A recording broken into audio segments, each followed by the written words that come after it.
everybody. Welcome into another episode of Director's Cut. Just me and Drew today. We are going to get down to it with our movie picks. We've been going over them with our guests. We've kind of put them off the last couple of episodes, the last couple of weeks, but it's time we really narrow this list down, build a bracket, and get it out to you guys so you can tell us what you think. So, to recap, Drew. Oh, yes. I know we've both got the lists. And I've got it written up here on my wall. To start, we have 5 categories so far, 3 movies each. We've got baseball, hockey, golf, basketball, and football.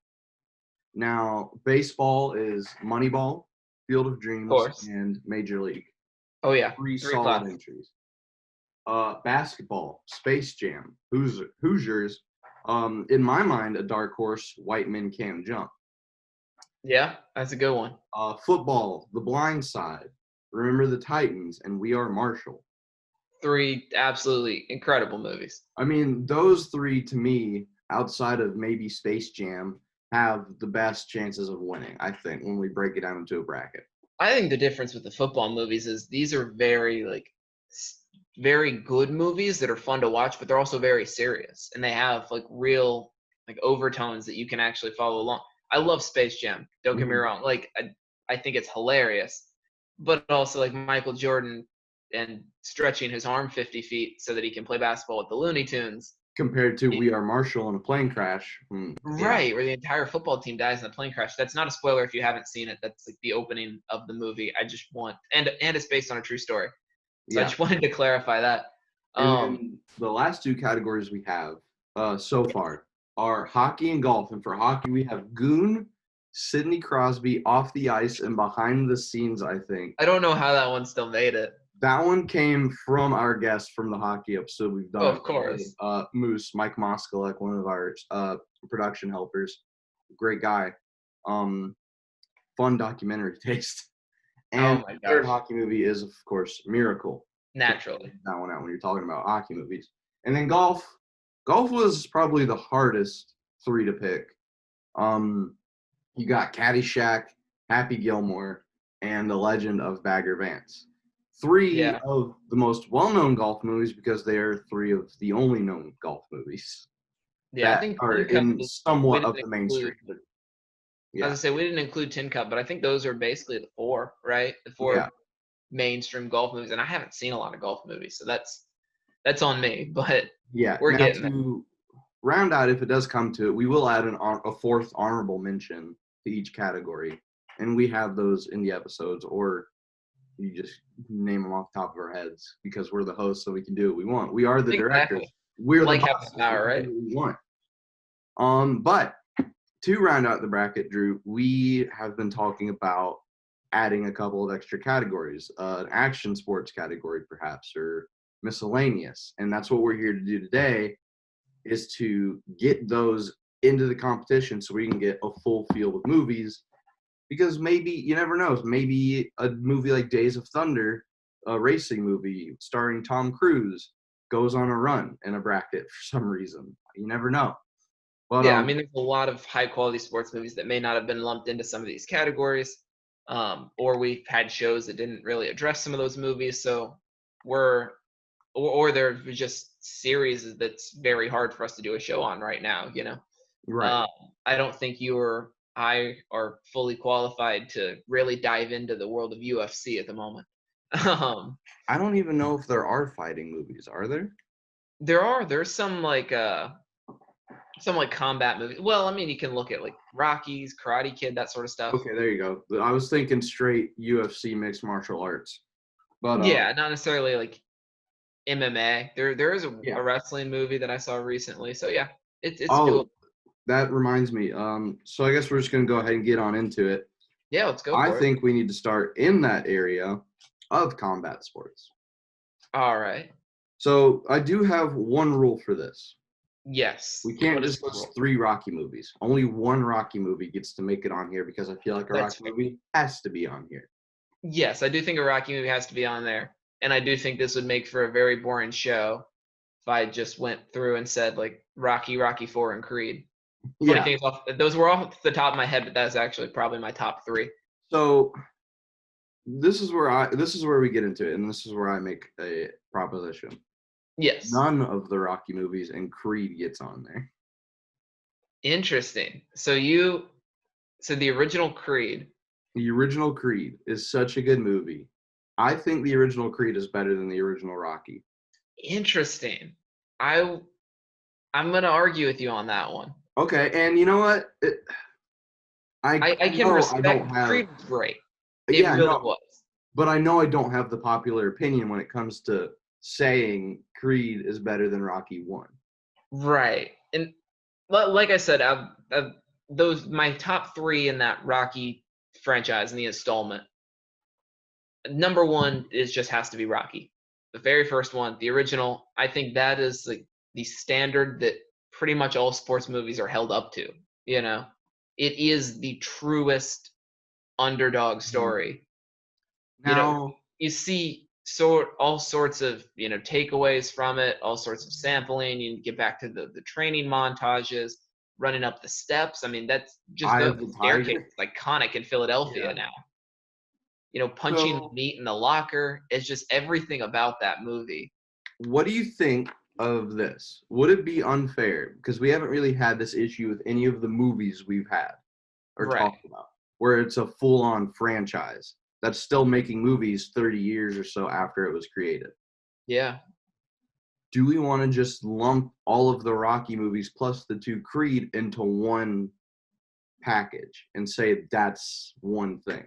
So we could just call it like the The Rocky franchise, the Rockyverse. The Rockyverse. I like that. I think I we think just go with the Rockyverse because there are too I think many I'm fine with that. options. Yes, I think the Rockyverse works. Okay, I just And came yeah, up I'm with trying to that. think of other movies that could apply to. There really aren't that many sports franchises. I mean, maybe you could consider it and no, not really, because it's only a sequel, but when Space Jam 2 comes out, whenever it's supposed to. Yeah, and we don't know how closely tied that's going to be to the original Space Jam. Hmm. If the Looney Tunes show up and they're like, "Hey, LeBron, we need you because Michael's retired," then it's like the Monstars are back. Then it might be like, yes, it's a sequel. But from what And I just understand, just it, a it quick just aside on that, Michael Jordan has to be in this movie, right? I don't think he will be. You don't think I think it so? would be hilarious if he at least made a cameo, but I doubt it. He at least has to have a cameo. I'm not saying like full on important character, but like he's got to show up. It doesn't to me it doesn't seem like something that he would do. I Because don't why know, would he man. go out of his way to be in a movie that's about LeBron now? I mean, Air Jordan, the brand itself, is still releasing Bugs Bunny themed sneakers as recently as a couple months ago. Yeah, So like I wouldn't be shocked, but like you also make a really good point because MJ's really protective about that GOAT status, it seems like. yeah, And LeBron being in Space Jam 2 might, in his mind, and you never know what goes on in his mind after watching the Last Dance documentary, might in his mind threaten that status. right. But I that's a quick tangent on Space Jam. I feel like yes. Yes, But so the Rocky versus the first combat movie. yes, and I think that definitely has to be number one, like up at the Yeah. top. That Um, is slam dunk. Everybody would agree, I feel like. yeah, All right, so moving on. See, this is where it gets tricky because this is where you would say another Rocky movie or something. right. What I Well, did no, was because Karate Kid. That's right. when I mapped out my list, I just included the first Rocky as my number one, and I figured I would just ignore the rest of them. So for my number two movie, I did go for the Karate Kid because I feel like that's another. It's a similar storyline of the underdog, who learns to fight. Again, it's just a class. There's the two Karate Kids, the more recent one and the original. You've got the Machio and you've got Smith. So, which one are we gonna put, the original or the remake? I would think you'd go with the original, Okay, that's right? what I was thinking too, but I didn't know if you wanted to go with the remake. Because some people do that. I've heard people mention the Karate Kid and they mean Jaden Smith's Karate Kid. Right. Like I mean, that's the one that I grew up watching. but that's also because I'm in my early 20s, so I grew up watching the Jaden Smith movie, not the Ralph Right. Macchio. Um, but I think if we're talking about the gold standard of movies, the original Karate Kid, the original Mr. Miyagi, all of that dates back to that movie. And you're still seeing references to the original now. Oh I yeah, mean, exactly. they made a whole new series about the Cobra Kai evil kid opening up his own dojo on YouTube. Right. So like it's still relevant. Apparently it's Exactly. really good and they moved it to Netflix, so I might have to check that out. Okay. But Yeah, that yeah. might be something to look for. But yeah, so Karate Kid coming in at number 2, I think that's pretty safe to say. Yes. And then 3 is This is where it where gets interesting because there's no longer those two like storied franchises, I feel like. Well, franchise movies, you know what I mean. yeah. Now, does it have to be in a competitive sense? Because if we wanted to do a movie about a combat sport and just as a wild card, Okay. and don't take this seriously I'm unless interested. it really strikes a chord in your heart. Kung Fu Panda. Oh. I never thought about Kung Fu Panda. That's It's interesting. not a sports movie per se, but it's about kung fu and martial arts. It is. So, And it becomes competitive once the snow leopard shows up. yeah, Competitive in a different sense. That's an interesting pick. I've it's not a pick, it's just a suggestion. Okay, it's an interesting suggestion. I like But that it fits. I do think it fits into like combat, and I don't know if I would quantify that as a sports movie. yeah, I don't think it can count, but like it just came to me. Yeah, it's interesting. I think if we're talking about like combat and fighting, then yes, and it is more of like the light-hearted being Jack Black and a cartoon panda. Um, but I think when it comes down to it, it's Hmm. yeah, that's where you draw the line between like the Karate Kid and Kung Fu Panda is that the Karate Kid is fighting for the competition, and Kung Fu Panda is using his art to defeat a snow leopard. I mean, it's a great Trying, premise, but I yeah. do have a new suggestion that I just reminded myself of, thankfully. Okay. A couple years ago in class, we watched it for some reason in high school. I don't remember why, but it was a great movie, and it just popped into my head. Have you ever seen the movie The Fighter? The Fighter. No, I haven't seen Came out that in one. 2010, based on a true story. Mark Wahlberg, Amy Adams, and Christian Bale. Okay. Good And cast. like, it's really good. I mean, Christian Bale doing a boxing movie, it doesn't get much better than that. Yeah. Um, and he's training his little brother, who is played by Mark Wahlberg. And I mean, I think that should be good. It was nominated for a bunch of Academy Awards back in 2010. Like You it also sounds got. vaguely familiar. I also remembered Real Steel. If you ever saw that, Real Steel. I haven't seen that one. No. good movie. It's just boxing but with robots. That's all it is. Okay. So yeah, like Interesting. a father and son build a robot, and in their universe, the boxing is the prime sport, but you box with robots instead of people. Okay. And like That you sounds like an control interesting the premise. movements. It's like VR but better. Yeah. That sounds familiar. I'm wondering if I have seen that because I'm starting to picture a few scenes, and I don't know if it's from that, but I think I've seen part of that at least. And then the last recommendation that, and I had to look this one up, admittedly, but I have seen it and I do remember it now, is Million Dollar Baby. Okay. Clint Eastwood movie. You know, it's just really good. I don't Yeah. have much else to say. Just going back and reading about it and looking at it, 4 Academy Awards, including Best Picture. I mean, when you have a boxing movie that wins or Best Picture, can't really argue, right? Yeah. No, that wasn't one I originally thought of, but like that's one that has that name recognition. You know, people know Million Dollar Baby. Okay, so for the last spot.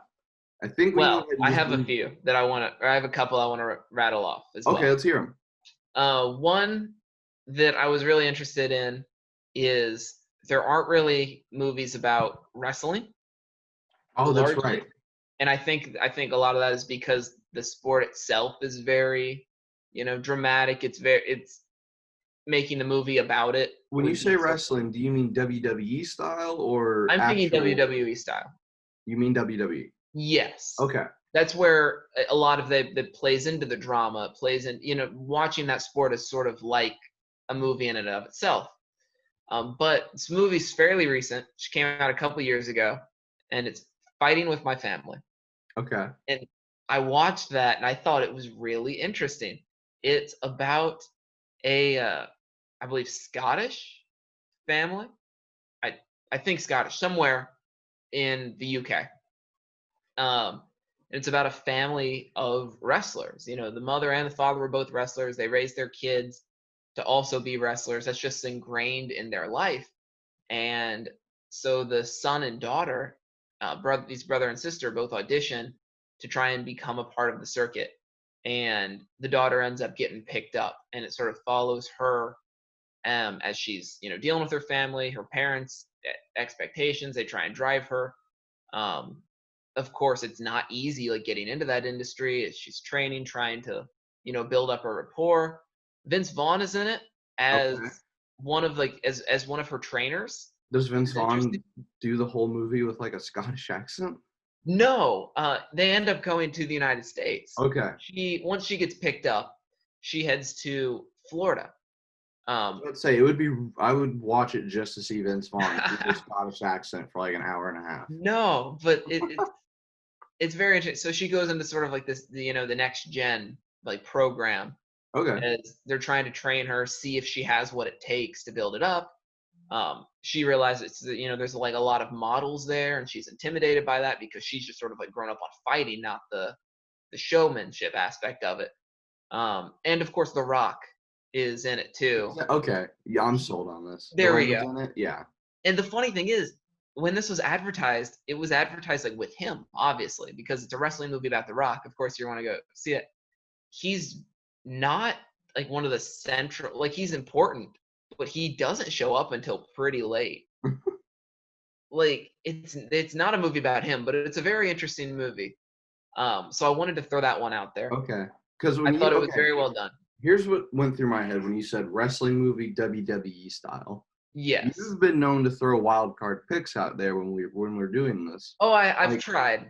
Donald Duck's golf game. Yeah, that So, one was just more of my lack of knowledge about golf. so in my mind, I thought you were gonna say something like Scooby Doo and the gang meet John Cena, which actually happened. It did. That was a real thing. Yeah, There's a great clip where John Cena jumps off a cliff and stops a boulder with his bare hands while his theme song plays. I sounds mean, about right. it's bizarre, really. But yeah, I kind of thought that's where you're going. But the last movie I kind of want to throw out there is about wrestling proper. Like you would see on a mat, Right. and I get why there's not many movies about it because it's probably like the least sexy sport. When you look Yeah, at and it's hard to dramatize from that, from yeah, that angle when you're trying to like build up. There's not plays, there's not yeah, like there's not the big home run, there's not the big hit, there's not the huge pass or the big shot. right. But it's an Just like old. over 2 minutes of writing time now. I know. I didn't see what year it is. It's called Vision Quest. Vision Quest. Okay. It's really old, around the same time, 1985. So Okay. around the same time as movies like The Breakfast Club were coming out. You say So really old, but like if any I just love that like 1985 is really old for us. I mean, it is. It's what 35 years now. Yeah. I mean, like I'm still considering the first Toy Story came out around when I was born, and Ooh, I that don't still like blows that. me away. I don't like feeling old about that. But Star Wars: The Phantom Menace was 1999. That was the year I was born, and I'm like, that is the first installment of the prequels of Star Wars. that's weird. I don't like feeling that old. We need to stop that. Okay, going back to sports. But yeah, Vision Quest, great movie. When I wrestled in high school, it was like the one movie that you had to watch to be a wrestler and like to understand it. Okay. Which, like, you know what? Yeah, and it was good. If you've ever heard the song, I don't know, because '80s classic rock is such a rabbit hole to go down.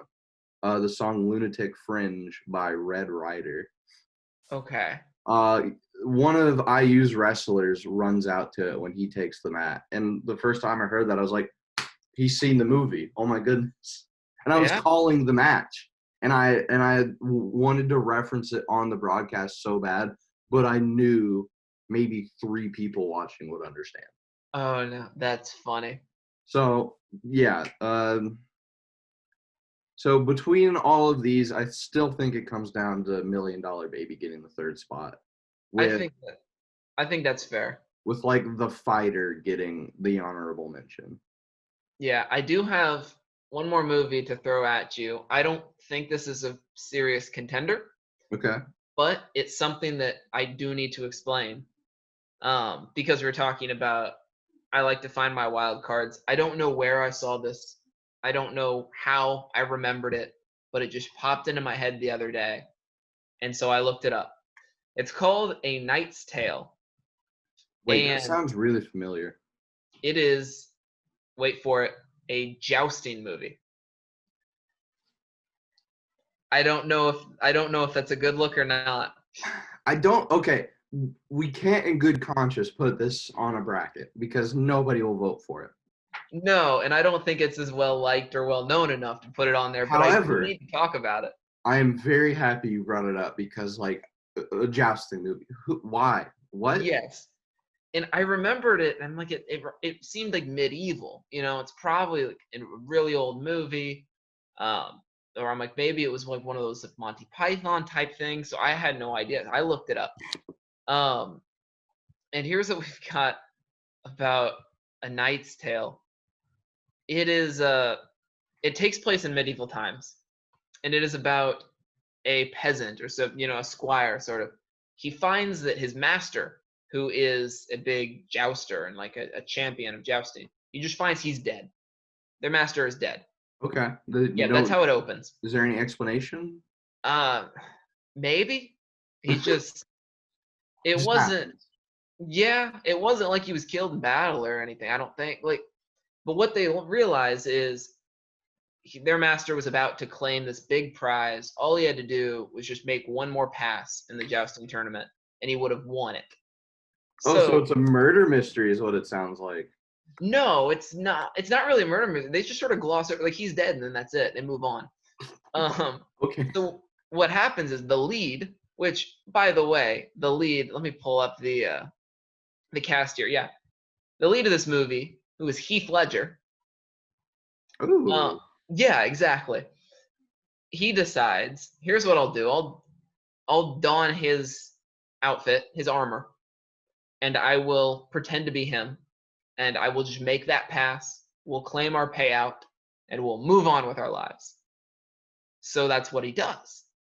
And then he realizes I can keep doing this. And him and his buddies work around this. And the movie is basically Heath Ledger just impersonating a nobleman, because only noblemen were allowed to joust. And he trains and he gets really good at jousting, and he goes through and under this fake identity just continuously enters these jousting tournaments. A few I'm kind of in on this the more you explain it. a few things unique about this. As long as Heath Ledger, Paul Bettany is in it. Okay. So is Alan Tudyk. Ooh. Yeah, which he's been in a few sports movies as well.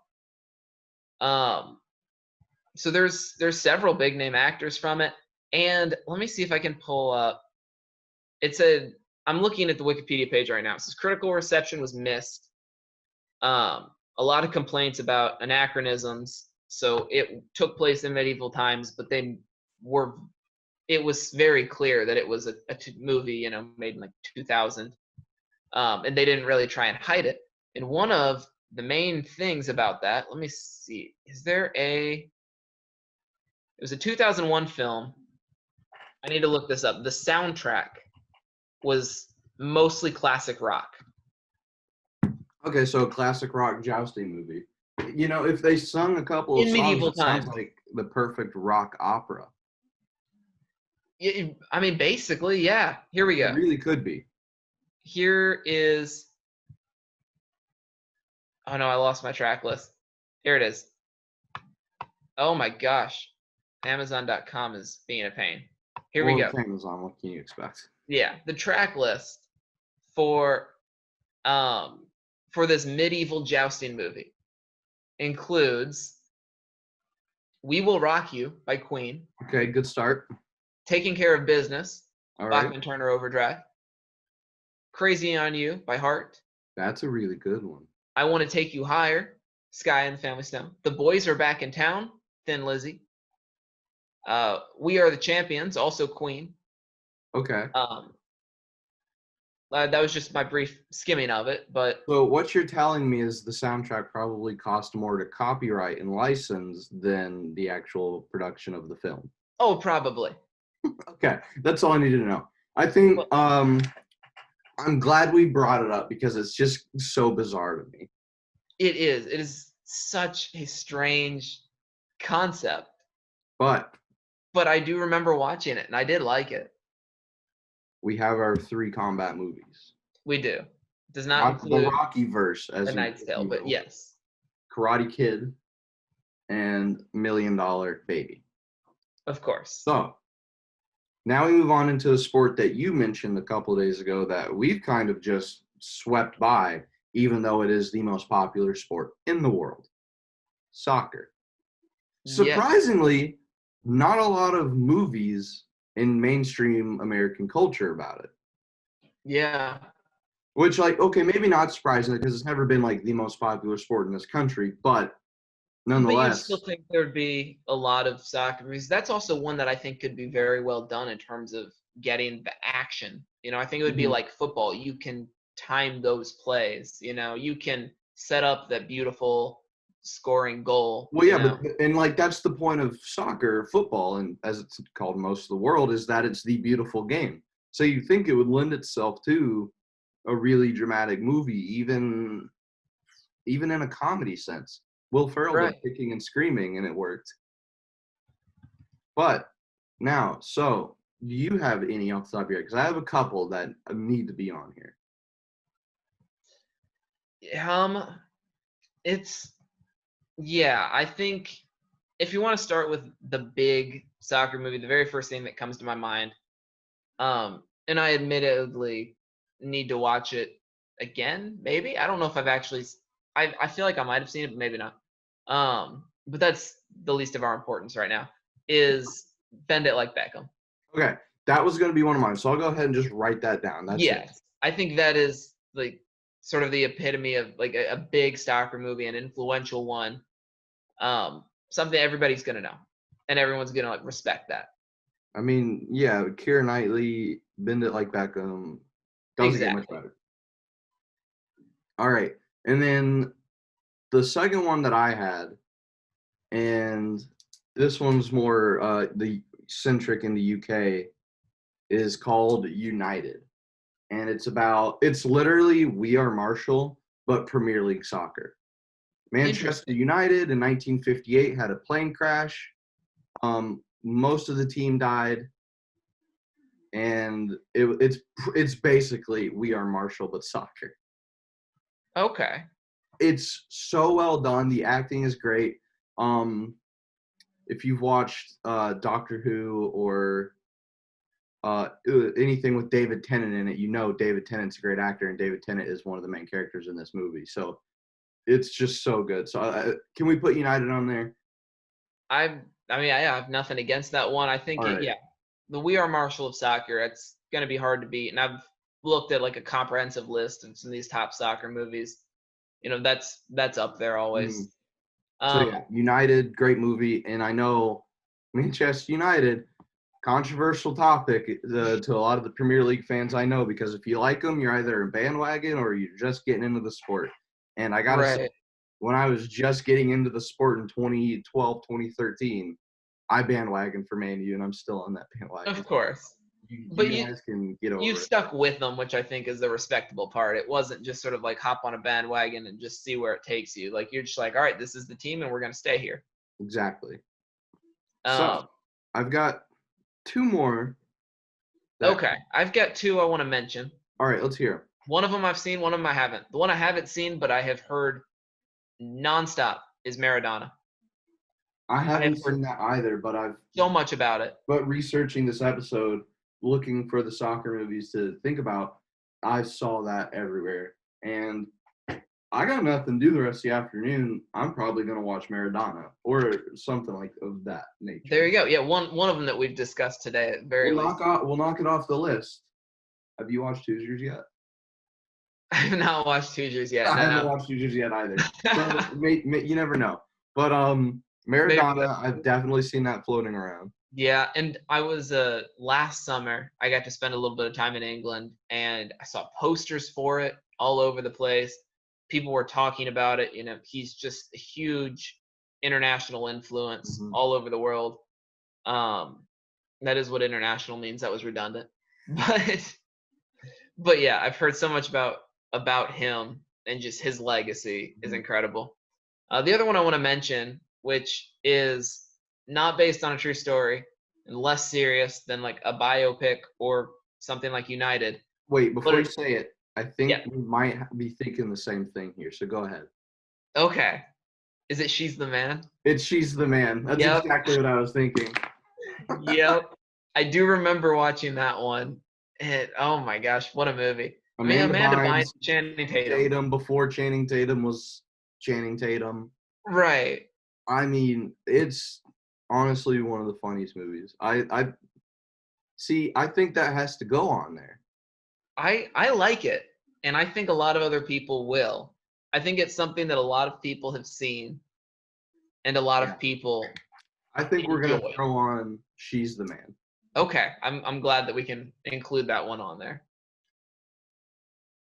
All right, so there's soccer. Bend It Like Beckham, United, She's the Man. I like it. 3 solid choices. All right, so this is where we get kind of into the weird category. I think we go racing and then miscellaneous. That's what I was thinking too. So I've got some really good racing ones for you. For racing, I do have a question. Yes. Does it have to be car racing?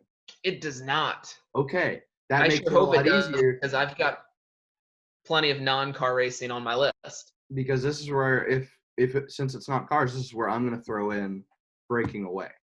Right. I have Breaking Away in my second spot. Okay, and for those who don't know, but if you're watching an IUS TV production, you probably do know. Breaking Away, about the Little 500, the big bike race at the end of every school year here at Indiana. Rest in peace, Little 5 2020. Yeah. Back in, wasn't it in the 70s? I want to say 1979. I think so.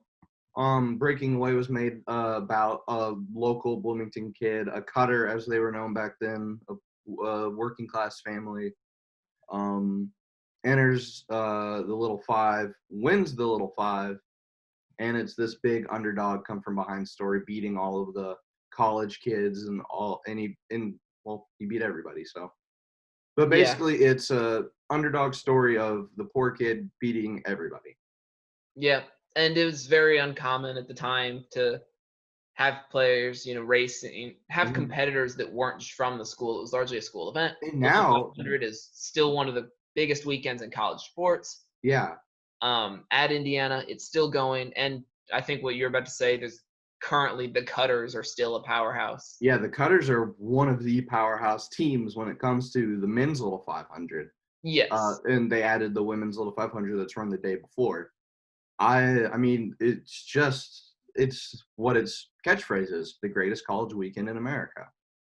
Yeah, Little 5. You just have to be there to see it. It's something you can't really explain very well if the person hasn't at least seen the movie or seen Bloomington the weekend of Little 5. Yeah. It's just a different world almost that entire weekend. It is, But and I think Breaking Away is definitely has to be one of our nominees. I think it's an incredible movie and something I wanted to bring up. I was as I was doing some research, I found out Breaking Away on Rotten Tomatoes got a 94%. it's a great movie. Like, it's not That's just incredible. a good movie 94% in the Rotten sense Tomatoes. that the locals love it because it shows the town. It's a Yeah, legitimately good movie. it is. I was so impressed to see the 94% on Rotten Tomatoes. I also saw Vulture, the website, the organization, has a rankings of their top sports movies of all time, And and Breaking Away was on it. it was top 15. Breaking Away made it as the number 14 movie according to Vulture. And I'd be surprised if Breaking Away doesn't do very well in our polls. Oh yeah, it's Indiana centric, you know. Yeah, and it It's might similar to honestly win it Hoosiers. now that I'm thinking about it really heavily. But one of my professors, freshman year, I took a great class. I recommend it if they have it this year. Coaching of football.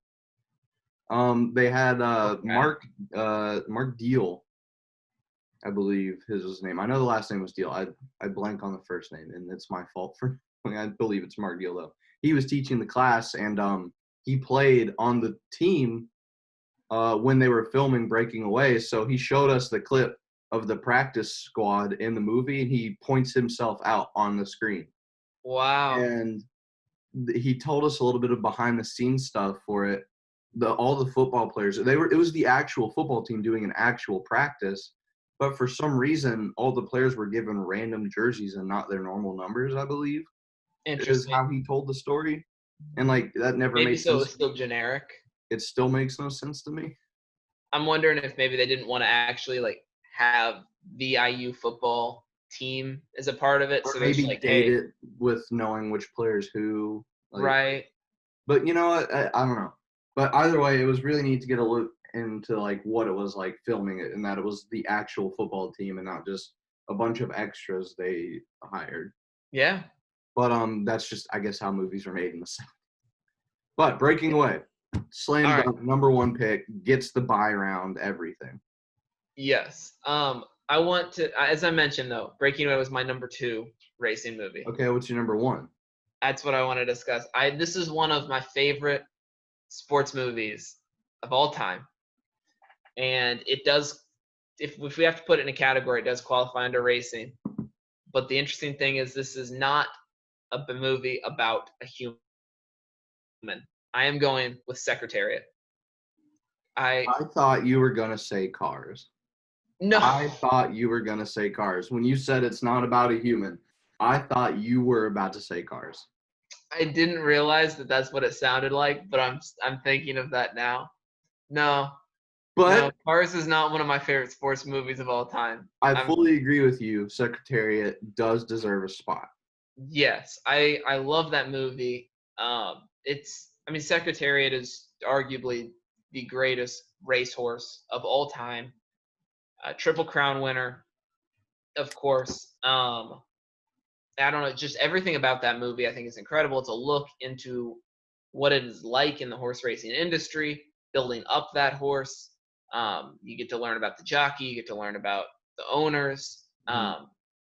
The story of that main trainer who, she's working her way up and is able to, you know, get her horse to this competitive level, and just how unreal of a horse Secretariat was. And it had to be on a list in some kind of category because horse racing's in our blood. We're from Kentucky. It had to be done. That's also part of it. Yeah, that's true. And it's largely, they talk about the Derby, which Yeah. is in Kentucky, obviously. And then, of course, the movie sort of concludes in Belmont Stakes, where Secretariat still has a run that no one has come close to touching his I record. remember since quarantine and the pandemic, they ran a virtual derby of all of the Triple Crown winners and I was watching broadcasted it that. on NBC. They ran And that on didn't Derby Day. Secretariat blow every single one of them away? He didn't blow them away, but he did win, because I remember they were talking about it, about that virtual race, and my entire family and people I talked to, and even the announcers are like, "Secretariat's got to win this, right?" They're like, "I know that it's meant to be like simulated, and there's no way you can compare all these horses, so maybe like Seattle Slew comes out and beats someone, or American Pharaoh. Uh, but but no, everyone's like, I think Secretariat's got to win this. And I remember Secretariat didn't lead most of the race, which granted wasn't necessarily his style. But right at the end, it was very close. It was Okay. closer than I expected, but right at the end, Secretariat did pull it out. Point still stands. Secretariat's still the greatest horse of all time. Yes, and one of the things that impresses me is that still no one is touching his record. And in most sports, the longer you go, the older we get into the lifetime of these competitive sports, players improve. Baseball players are getting stronger, football players are getting also stronger, faster. Yeah, okay. Further. I was going to bring this up too because you're right. In other sports, players, and this is the difference. There's always a record to break. A horse is a horse. People are people. Horses, you're not going to spend a lot of time figuring out what the best way to build up their muscle is, the same way you're going to do that with a human athlete. But if you're making millions of dollars you'd think Bob Baffert's life he's rich because he's got so many horses and he's able to win so many races. And you don't think that someone like him would invest a lot of time and money into building up these horses and their training and their muscles and their health? I mean, I can see how it probably has come a long way, and it for sure is a lot different. Because when did Secretariat make his runs? That's a good question. Secretariat. It was look it up. Long time ago. Yeah. Okay, yeah. He was in 1973. So in 50 or so years, for sure things have come along. Yes. But like standard medicine practices, in 50 years. Yeah, you're right. But yeah, that's still what amazes me is that no one has touched Secretariat's record. You can look at swimmers, for example. I understand that there is a difference between human racing and horse racing. But you look at swimmers, there's always someone going for that record at the Olympics. Mm-hmm. It's never just like, yep, the fastest 100-meter or 100 yards freestyle was set in 1957 and no one's touched it since. Like, that's not how that works because people are perpetually getting stronger. Right.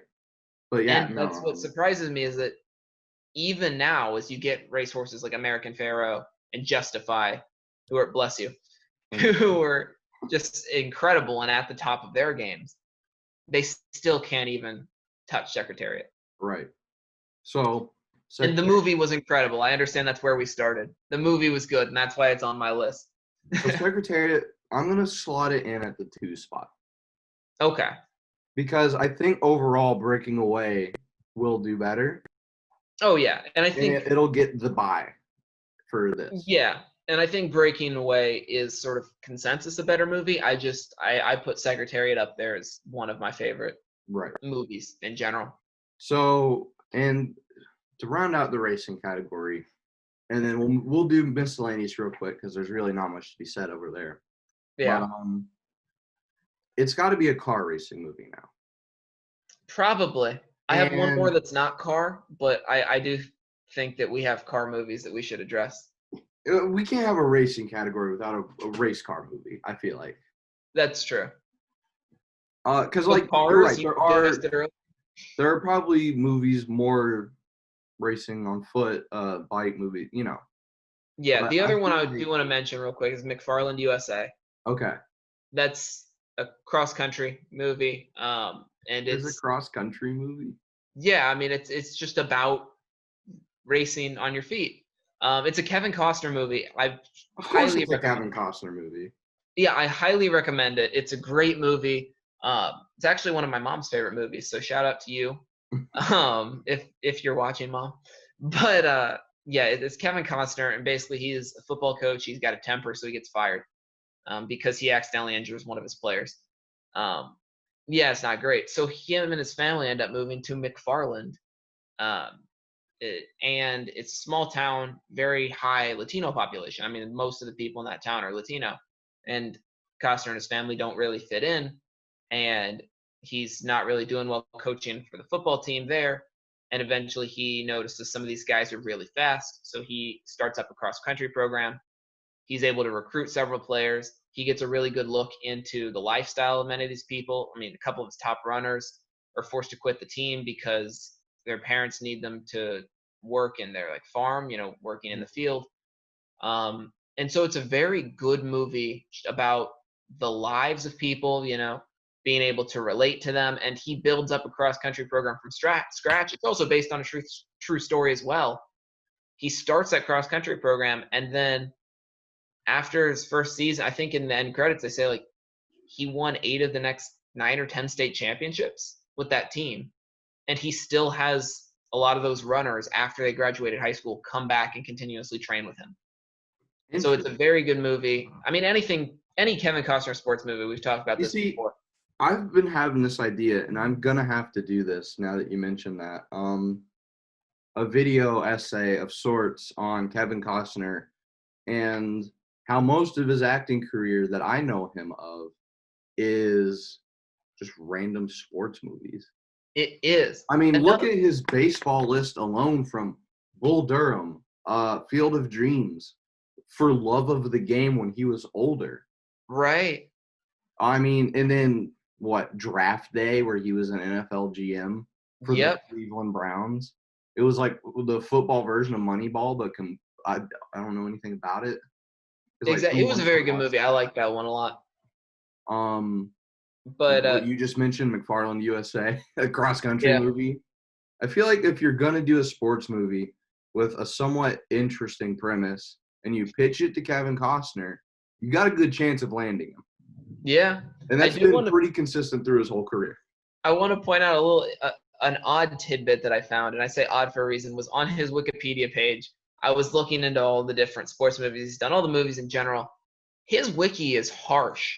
I don't know why. It seems a little unnecessarily harsh. But it talks about, widely successful period in his career, starring roles, Bull Durham, Field of Dreams, Dancing with Wolves, Robin Hood, all sorts of stuff. But then it says he had a couple disappointments. Most expensive film ever made. It was a box office disappointment, which nonetheless made a small profit. And I'm like, okay, well, good for him for still making a profit.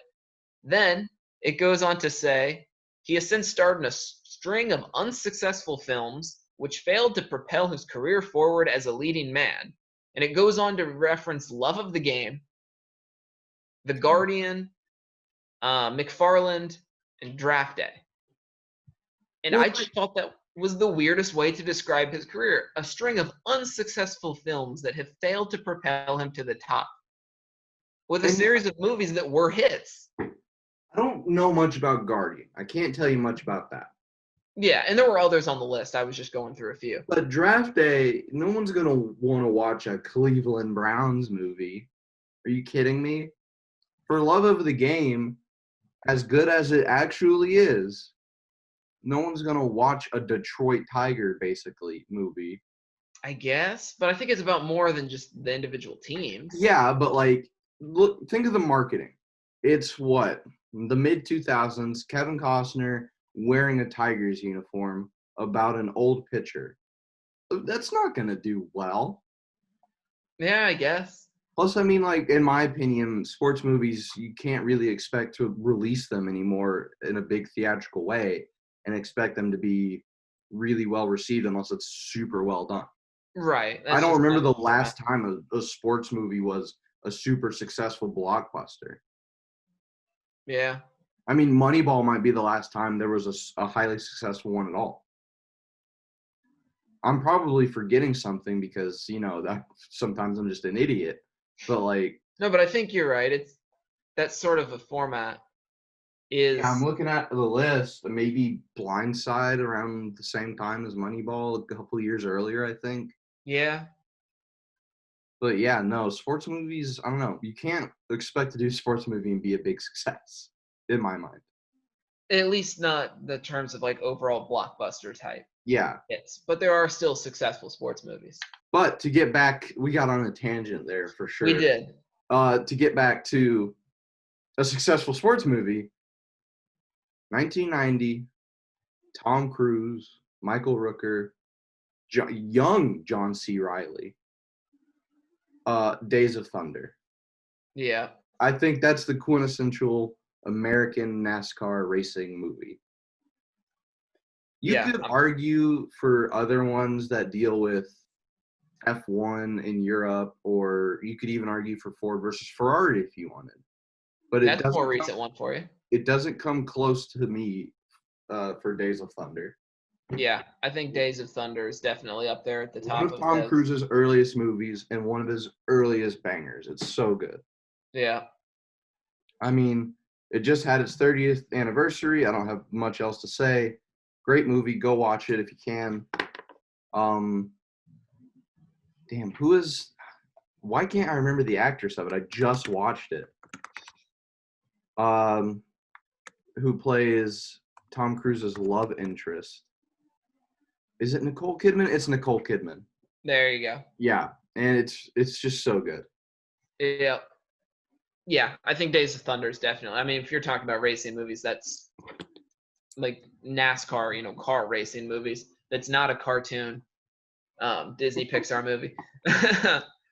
I mean, listen, Cars 3 is easily the best Cars movie. Really? And just to go on a quick little thing about Cars 3.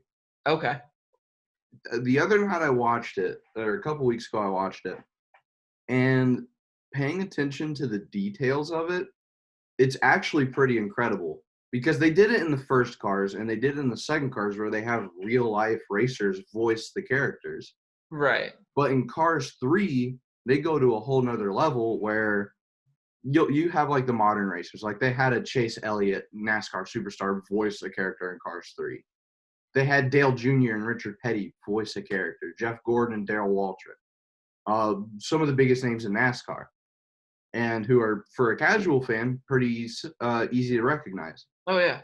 But what they do is they do a great tribute to stock car racing's history in America.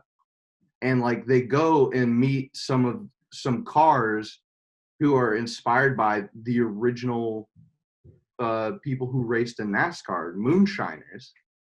They have a Wendell Scott car, a Junior Johnson car.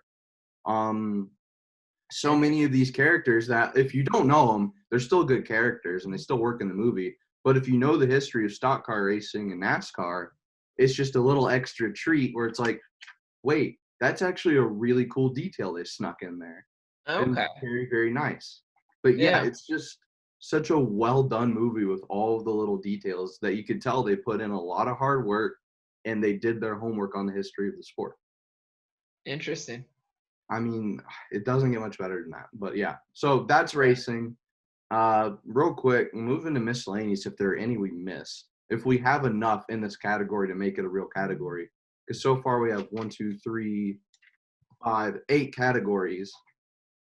I mean, I still have a handful of miscellaneous that I feel like we can talk about. All right, I have one off the top of my head, and from a mutual friend of ours, IDS photographer Sarah Zygmuntowski. She did gymnastics in high school, and I was talking to her about it the other day. There's a gymnastics movie called Stick It. I haven't seen it, but according to her, it's really good and does a really good job of like just portraying gymnastics apparently. Yeah. So I haven't seen that one, but it sounds interesting. Well, you can throw it in there, I guess. I just wanted to get that out there for her. Yeah. She's really passionate about this movie. Okay. Now I can respect that. One that I wanted to mention is Soul Surfer. Oh, okay. We might actually have to have a 9th category. Damn. Yeah, because that's not it's not it doesn't fall into a category. Like I don't know where surfboarding really goes. Action sports? Yeah, it could be an action sport. But yeah, I mean it's a true story about Bethany Hamilton, a surfer who loses her arm in a shark attack and eventually works her way back into competing, and still she relearns to surf with just one arm and has inspired tons of people. And so yeah, they made a true story movie about that. And it was a very well done movie. I mean, just a great story. I remember reading recently that by the time she had like gotten to a hospital, not only had she lost her arm, but she'd lost like 60% of her blood. Yeah, it's something incredible. I mean, And like just the fact she survived is a miracle, let alone that she was able to learn to surf mhm. again. And then okay, one more spot in miscellaneous, and then I thought of a 10th category so we can have even numbers. Oh, okay. And the 10th category will go real quick because it's just best sports documentaries, which we don't have to go into a big spiel about them, but that'll be pretty easy. But one more in miscellaneous. Okay, I've Oh, got one more that I think that we haven't really discussed yet, but I okay. think it's definitely up there. I'm excited because we Dodgeball. got gymnastics and surfing. What can you add to this? Dodgeball. The true underdog story. Why didn't? Yep, I knew Why is you were that gonna be just mad now for not getting brought thinking of up? it. I That's knew you were gonna be going mad for not thinking of miscellaneous. that. Yep, but that is, I mean, you talk about sports movies. Yeah. You've you've got Vince Vaughn, Alan Tudyk is in it as well. He's Steve the Pirate, which I didn't realize that was him. You've got Ben Stiller as the villain in the movie. Oh my gosh, Lance Armstrong makes a cameo, which has not aged well because he's Like, supposed to be like the inspirational character. but yeah, Uh, no. the classic line, "If you can dodge a wrench, you can dodge a ball." I mean, there's a Yeah. bunch of classic lines out of that. It is good you mentioned that because looking at our list, there's not a lot of comedy. Yeah. Oh, I mean that's pure comedy. It's Baseball's got one. Hockey has one comedy. Caddyshack, two of them are, or not Caddyshack, golf, two of them are Caddyshack and Happy Gilmore. None of the football are. All of the football one is depressing. oh yeah, Um, Basketball, I mean, Space Jam, comedy, I that's a guess. comedy. Yeah. It's I funny, mean, but I never really considered a comedy. I wouldn't White Men call it like Can't a Jump. thriller. Yeah. Racing is all pretty serious. Combat's Another racing one we actually haven't very mentioned good. was Ricky Bobby. I thought you were going to mention that one at least. I mean, we could have, but also like I don't think it holds up to the rest though. no. But yeah, A couple other that I just want to throw out there. Not that we're going to include them on the list, but just being me, I have to at least mention tennis movies. There aren't that many, but I would say the best of the three notable tennis movies I have in my head, the best would be Battle of the Sexes. okay. That's Emma Stone and Steve Carell, also based on a true story of the actual Battle of the Sexes match, Billie Jean King and Bobby Riggs. It's a great movie. I wouldn't call it a comedy. I mean, Carell's just funny in general, but I wouldn't. I think it's very hard look at just sexism, and I mean Bobby Riggs in the 60s, 70s, where he was a self-proclaimed male chauvinist. That was like his thing. He was proud. And it's very like in your face with that sort of stuff, but a very well done movie. Mm-hmm. Another tennis movie I saw was Wimbledon. That's another Paul Bettany, just because we've already talked about him. And that's about an old aging tennis player who's basically it's going to be his last Wimbledon tournament. He falls in love with a young up and comer on the female circuit, and she's like one of the stars of tennis. So it's a rom-com. It's very good. And then the other notable tennis movie would probably be, this isn't a documentary, so I don't know if we would include that. No, we definitely won't include it because it's far from, it's a mockumentary. Andy Samberg and Kit Harington in 7 Days in Hell, which is about a tennis match that Wimbledon also, that lasts 7 days. Yeah. And the best way to describe this movie is if you've ever watched anything from The Lonely Island and thought, you know what, this needs more nudity. That's 7 Days in Hell. It could be in a tennis movie. You would be surprised. Okay, well, it was. Oh gosh, don't watch this with other people. Okay, I'll make sure. I'll make sure that won't happen. But it's Andy Samberg and Kit Harington. It's if that's your style of comedy, it's hilarious. Also, they get cameos. Serena Williams is in it. John McEnroe they've got the was in it. cosign of like actual tennis stars. Yeah, David Copperfield, not a tennis star, but he's in it. Yeah, I know. It's weird. Okay, I'm into this, but yeah, okay. So tennis, and then for our final category, just real quick. Yes. Uh, You have some docs. we've gone pretty long on this, but like, there's been a lot to talk about. Sports Yeah. documentaries. Number one for me, and it might be recency bias, it might not be, but Last Dance. I figured you were going with that. It might have been messy, and admittedly, it was in some parts, but it's a 10-part documentary with each part being an hour long. It's gonna get kind of cluttered. Yeah. And the fact that they even did a 10-part documentary is kind of insane. I mean, yeah, that's something new. So I think The Last Dance has to be up there. Also, I just looked it up. If if you search sports documentaries, 7 Days in Hell does come up. Again, I don't think it's necessarily worthy of inclusion in that sort of category. Um, and another thing that did come up as well was Maradona, which we've talked about already. Let's see. Because, okay, one that is really good that's not as well known is Icarus, about Yeah. steroids in professional cycling. Yeah. I think I watched that. I think I watched that pretty recently, actually. Yeah, it's really, really good. That's And about that's the amateur definitely, guy who basically takes steroids and documents it, right? yeah. I feel like that's going to be uh, up there for sure. Yeah. No, I do.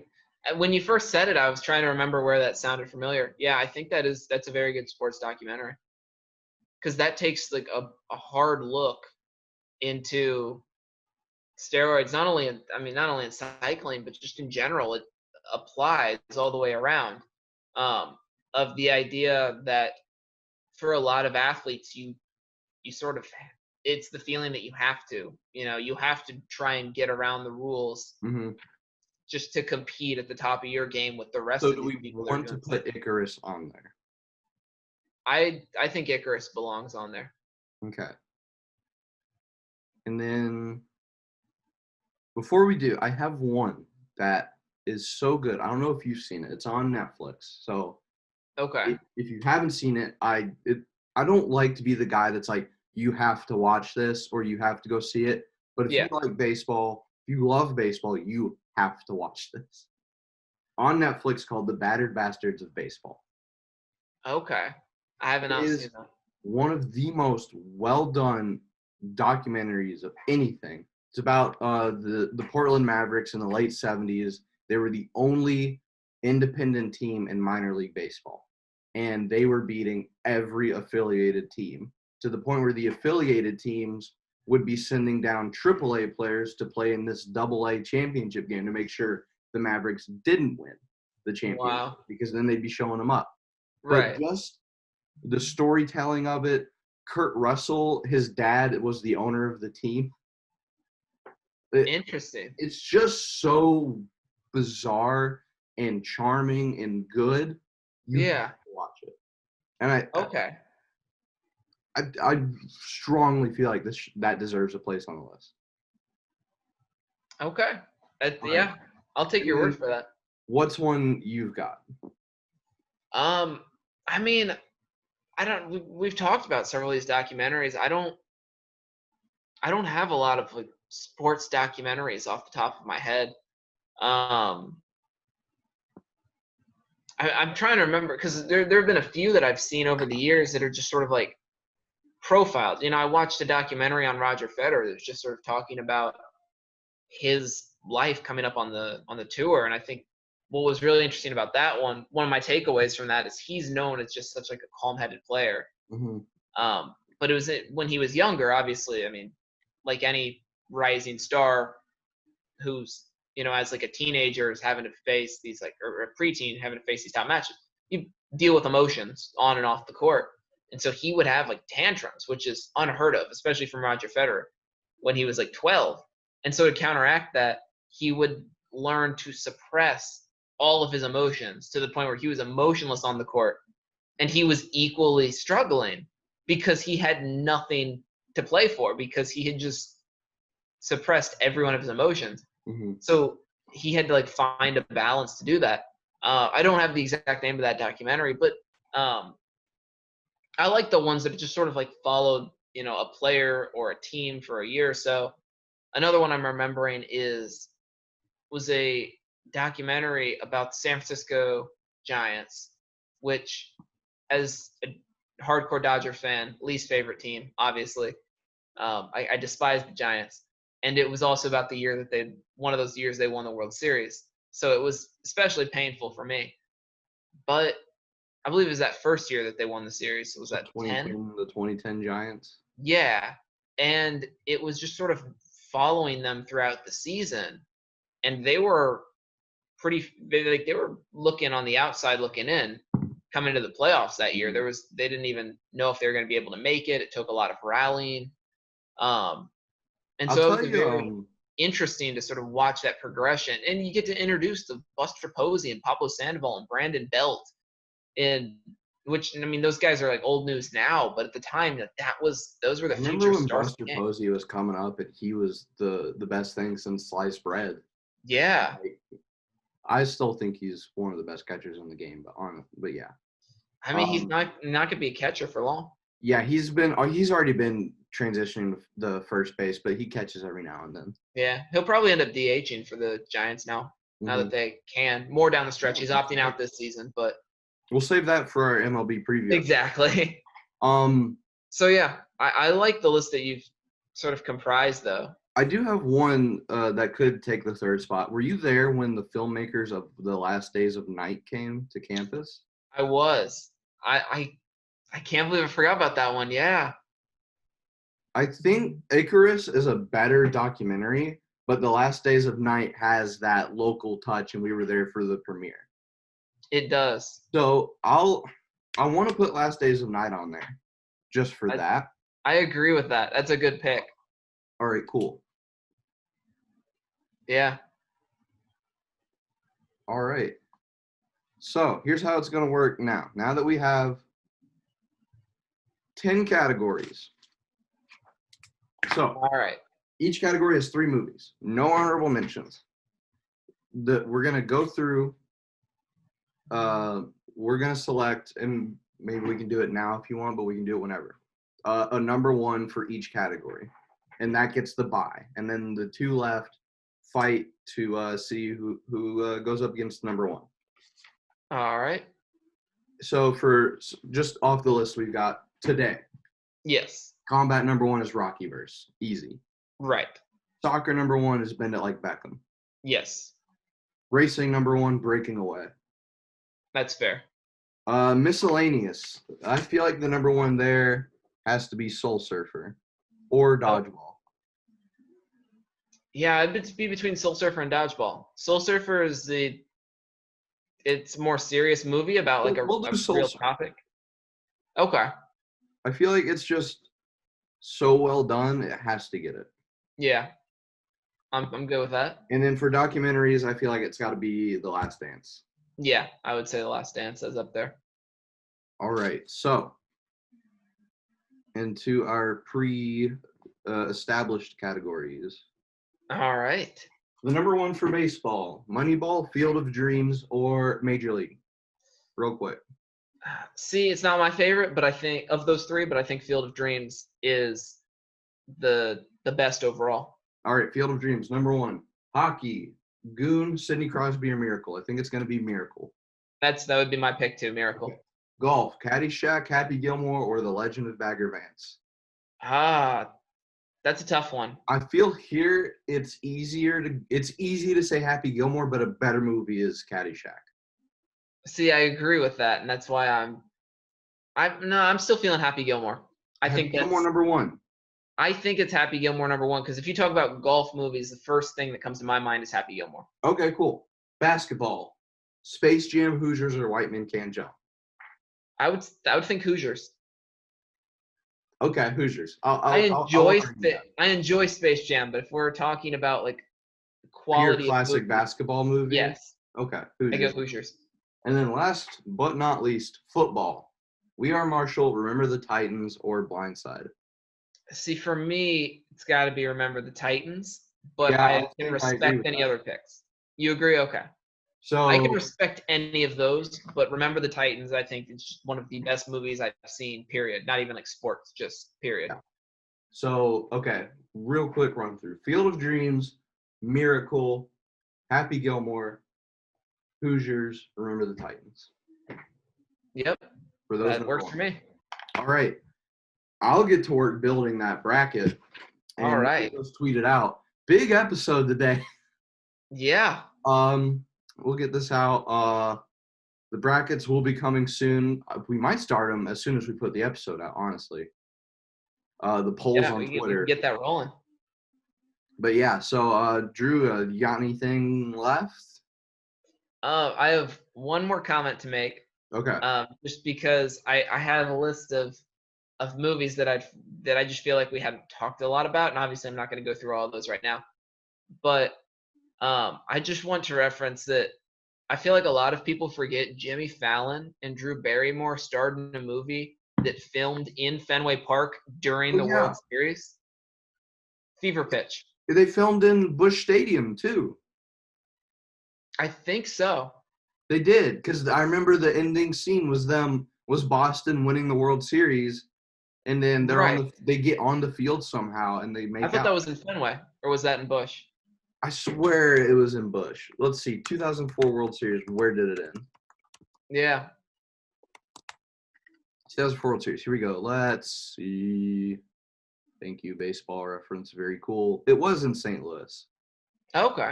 It was a straight sweep too. Oh, there you go. So yeah, I just remember they started filming that movie and didn't anticipate that was going to be the year the Red Sox broke the curse. Like that okay, was so that the Red was Sox. Fever Pitch. Which one am I thinking of? I'm thinking of. It was a movie about the Cape Cod League. Oh, okay. Not something different. I swear, because I get that mixed up in my head. Those two names mixed up all the time. Oh, Summer Catch. That's why. Okay. Summer Catch, Fever Pitch. You can't really fault me. Sounds similar enough, right? But no, But yeah, no. I at least wanted to leave with that Jimmy Fallon, host of the Tonight Show, starred with Drew Barrymore as a diehard Red Sox fan, and they accidentally started filming the year that the Red Sox broke the curse of the Bambino and won the World Series. And it's actually a really good movie too. It is. So yeah. I think that's all I've got. You got what you needed out. Okay. We will our plan now is moving into next week with all the leagues starting to come back within the next 2 weeks or so. We're going to preview MLB, the NBA, and the NHL. Starting with the MLB, I think they're the first ones back on the 23rd and the 24th of July. Thursday is Dodgers Giants and Yankees Nationals. Oof. And then Friday is Reds Tigers. That's come on matchup. Now Friday is everybody, and no offense, but I don't think Reds Tigers is going to be the headliner of the day. You don't think Reds Tigers at 6:10 p.m. is going to be a headlining matchup? Are you kidding me? No, not particularly. The Eugenio Suarez revenge tour starts there for them trade. Blows my mind. Eugenio Suarez was traded for Alfredo Simon. Oh my gosh, yeah. But not only that, and like I love the Reds for the Reds and everything, but like to start the rotation off of Sonny Gray, I get that he's good and he's deserving, but is that not you've got Luis Castillo and Trevor Bauer? You want to talk about like bringing in like the draw? Well, there is no draw to bring in right now, but like I just feel like opening a 60-game season against the Tigers with your third most notable starter is not the way to draw the attention on opening day. I mean, hey man, probably not wrong, but you know what? But we got a short season ahead of them, so woo! Every game matters. But we'll talk about that soon on our next episode. That'll probably be Wednesday's episode. We'll see you guys then. Thanks for Yeah, tuning into the long episode. We'll get those we brackets talk for out. like every movie, so We need those votes. Please, please, please help us determine the best sports movie. But we'll see you on Wednesday. We'll have some results for you then, and we'll have some baseball talk for you then. oh Uh, yeah. for myself and Drew Fry. We'll see you guys later. Thanks for watching.